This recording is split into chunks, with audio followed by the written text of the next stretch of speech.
সরকারকে এত দুর্বল মনে করবেন মৌলবাদী চক্র, একদম হাত কিন্তু ভেঙে দেব।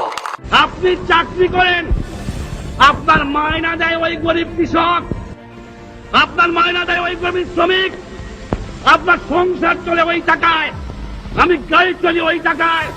আমরা ওদের সম্মান করে কথা বলেন, ওদের ইজ্জত করে কথা বলেন, ওরাই মালিক। বঙ্গবন্ধু বাংলাদেশের স্বাধীনতা পরবর্তী সময়ে তিনি সরকারি কর্মকর্তাদেরকে লক্ষ্য করে বলেছিলেন যে তোমরা কৃষক, শ্রমিক, মজদুর ওদেরকে অবহেলা করবে না, তাচ্ছিল্য করবে না, কারণ তোমার টাকা দিয়ে সে লালিত হয় না, বরং তাদের টাকা দিয়ে তোমরা লালিত হও। সুতরাং সেই কথা স্মরণ করিয়ে দিয়ে আমরা বলতে চাই, এদেশের আলেম সমাজ কারো কাছ থেকে জোরপূর্বক টাকা গ্রহণ করে না। এদেশের মাদ্রাসাগুলো কারো জোরপূর্বক চাঁদায় চলে না, এবং যারা আলেমদের প্রতি বিদ্বেষ রাখে তাদের কাছ থেকে চাঁদা গ্রহণ করার জন্য মাদ্রাসাগুলো প্রস্তুত নয়। যারা ওলামায়ে কেরামের জানাজা চায় না, আলেমরা তাদের টাকা চায় না।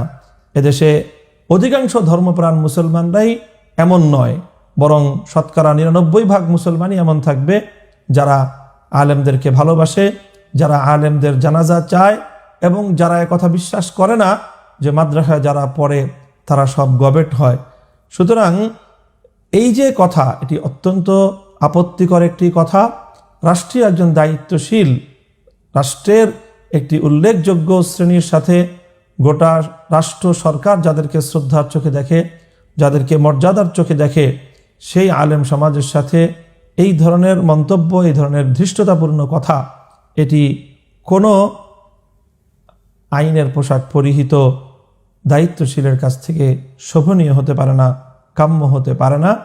এ বিষয়ে আমরা আশা করব যে আইন শৃঙ্খলা রক্ষাকারী বাহিনী এই ধরনের দায়িত্বশীলদের দায়িত্ব জ্ঞানহীন বক্তব্যের ক্ষেত্রে তারা পরবর্তীতে এ বিষয়ে আরও সতর্ক ব্যবস্থা গ্রহণ করবেন।